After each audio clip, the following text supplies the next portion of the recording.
Welcome back to परीक्षा race YouTube platform. साथियों, revision series के अंतर्गत आज आप लोगों के बीच में उपलब्ध है रामसर स्थल। देखिए, यह जो है काफ़ी महत्वपूर्ण टॉपिक है। आप देखेंगे कि यूपी की परीक्षाओं में यहाँ से प्रश्न कई बार बने हैं। यहाँ पे देखिए, यूपी को मैप पे लगा के यूपी के जितने रामसर स्थल हैं उसे दिखाया गया है, प्लस जो है रामसर से जो इतिहास रहा है रामसर का, उसे भी जितना आपकी परीक्षा के लिए महत्वपूर्ण है उसे उठा के यहाँ पे आपके बीच में उपलब्ध कराया गया है।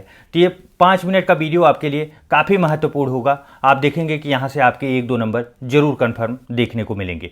चलिए, बाकी आप फटाफट रिवीजन सीरीज जो चल रही है, आप चैनल के प्लेलिस्ट में जाके ऐसे ही ढेर सारी टॉपिक पे अलग अलग वीडियो देख सकते हैं, जहाँ से आपका श्योर शॉट आप समझिए वहाँ से आपके 2 नंबर 3 नंबर जरूर मिलेंगे। देखिए, रामसर समझौता 2 फरवरी 1972 को होता है। कब होता है? डेट याद रखिए, 2 फरवरी 1972। कौन से स्थान पे? रामसर स्थल था। यह कहाँ का स्थल है? यह ईरान का स्थल है, रामसर स्थल, इसीलिए इसे रामसर समझौता भी कहा जाता है। देखिए, कई बार यह पूछा गया है कि विश्व आर्द्र भूमि दिवस, वर्ल्ड वेटलैंड डे कब मनाया जाता है? तो यह इसी दिन, चूंकि समझौता हुआ था, इसीलिए इसे जो है 2 फरवरी को माना जाता है। तो आप लोग याद रखिए। और मोस्ट इंपॉर्टेंट आप लोग याद रखिए कि 2023 की थीम क्या थी।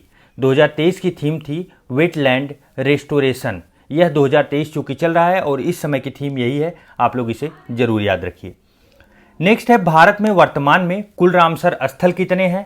तो यह सबसे इंपॉर्टेंट अगर टॉपिक की बात की जाए तो इस पेज का सबसे इंपॉर्टेंट टॉपिक यही है। तो देखिए, लेटेस्ट डाटा के हिसाब से टोटल कितने हैं? टोटल 75 जो है रामसर स्थल हैं इस समय टोटल इंडिया में। उसके बाद देखिए, भारत का प्रथम रामसर स्थल क्या था? तो चिल्का झील उड़ीसा का। आप लोग इसे याद रखिए। महत्वपूर्ण सबसे बड़ा टॉपिक ये है, क्योंकि इससे पहले रामसर स्थल जब था तो देखेंगे यूपी सबसे अधिक हो गया था, लेकिन यूपी को पीछे छोड़ दिया है तमिलनाडु ने। इस समय मैक्सिमम संख्या 14 है तमिलनाडु के पास। तो तमिलनाडु नंबर 1 पे अवस्थित है, मतलब सबसे ज़्यादा रामसर स्थल कहाँ पे है? तमिलनाडु में। दूसरे नंबर पे हम लोगों का उत्तर प्रदेश आता है, जहां पे टोटल 10 रामसर स्थल हैं।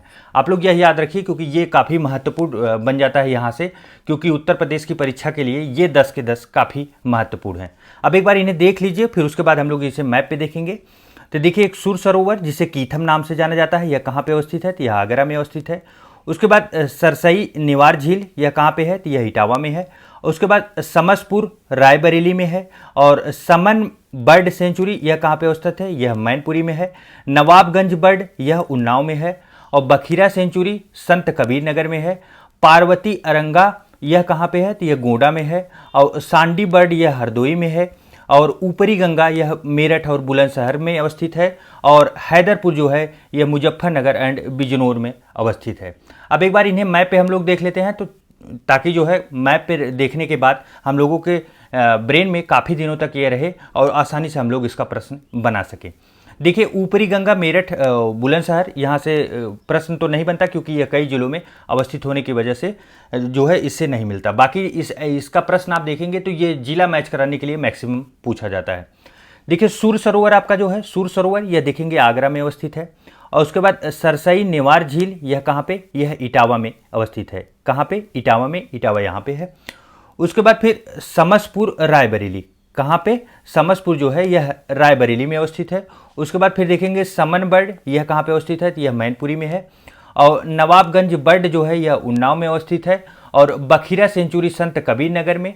पार्वती अरंगा गोंडा में। और सांडी बर्ड हरदोई में। और हैदरपुर यह मुजफ्फरनगर और बिजनौर में अवस्थित है।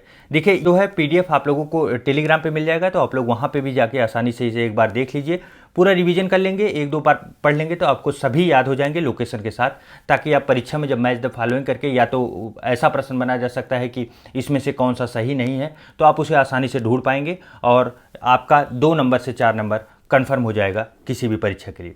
चलिए साथियों, तब रिवीजन की अगली कड़ी के साथ मिलते हैं एक नए टॉपिक के साथ। तब तक के लिए ढेर सारा प्यार। नमस्कार।